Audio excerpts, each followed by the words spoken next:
So here's the best 10 phones you should be thinking about buying right now.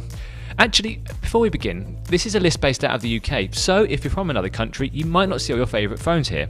Just let us know in the comments below what you want to see added in. We love hearing from you, we love it even more when you like our videos, and my word, do we adore it when you subscribe.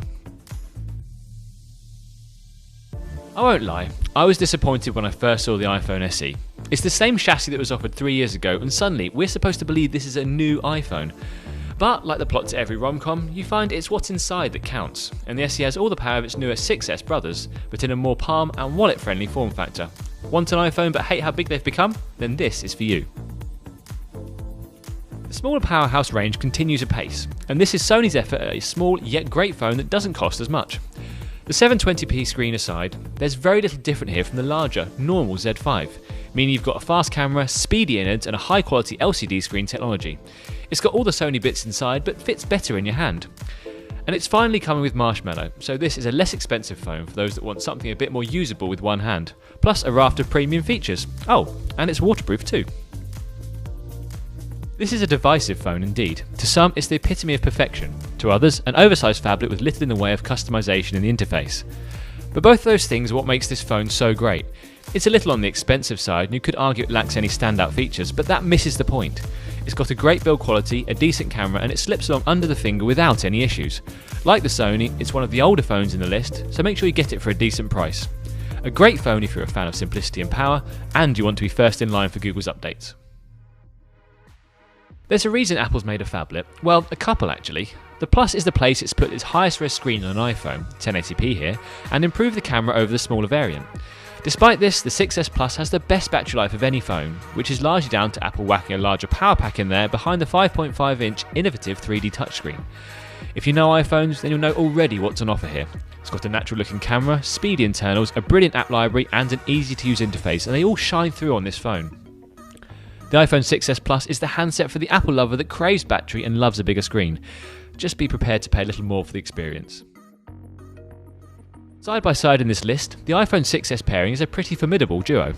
Dropping down the sizes to a 4.7-inch display on the 6S, it's a more palm-friendly handset, although not in the iPhone SE's league of course. You're getting the same features as the Plus, a 3D touch display, powerful camera, lightning quick responses under the finger, but in a more compact design and for less cash too.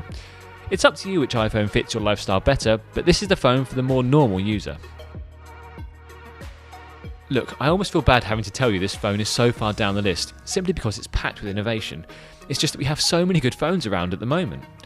The main draw for the G5 is the clever modular design. Take the bottom of the phone off, pull out the battery, and you'll be able to supercharge the camera or audio, with more modules to come in the future.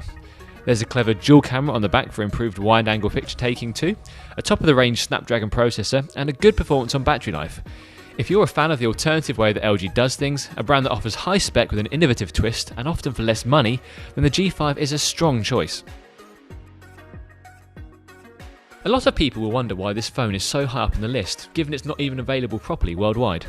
But the Xperia Z5 is a phone that offers power, performance, a waterproof frame, a super speedy camera and impressive Sony smarts. And what's more important, it's doing it at a much lower price than a lot of the phones surrounding it right now. Yes, it's a little older than some of the other handsets on the list, but don't let that distract you. If you're after a strong phone for a really great price, you do well to look at the Xperia Z5. The HTC 10 is sculpted by light, which is a fancy way of saying it's made to look good when placed down on a table. And once again, HTC has managed to make a phone that feels wonderful in the hand, drawing on its strong design heritage. The camera has been much improved, and if you're willing to shoot in the Pro mode for most of your snaps, then you'll get some stunning pictures. And the audio quality from the headphones really has to be heard to be believed. This is a great comeback from HTC, and the perfect phone if you value style and performance along with a great handset to listen to music on. The Galaxy S7 isn't at the top of the charts, but it's still one of the very best phones out there at the moment. It's got the best camera, the fastest reactions under the finger, easily the nicest looking screen available, and it's also got an improved design thanks to 3D thermoforming that curves into the back. In short, while it looks iterative from the S6, the S7 is a brilliant phone and one that we'd heartily recommend, although there is one more thing you should look at. And that's the fact the Galaxy S7 Edge exists. It's the S7 but with so much more style. The curved edges are both beautiful to look at and functional, with some clever shortcuts to swipe away. What gets us about this phone though is the design. There's a massive 5.5-inch screen wrapped into the frame of a far smaller phone. so you're getting the size and sharpness of the Super AMOLED QHD display in a more palm-friendly design. Even the TouchWiz UI, something so many people have hated in the past, is much closer to stock Android, so it doesn't lag in the same way, which is a big problem Samsung had, needed to fix, and has. If you can afford it, the Samsung Galaxy S7 Edge is the best phone on the market right now. From camera to performance to sheer browsing speed, there's very little you won't like here. So that's our best phones list, but we want to hear what you think. What's your best phone? What's your favourite phone of the moment?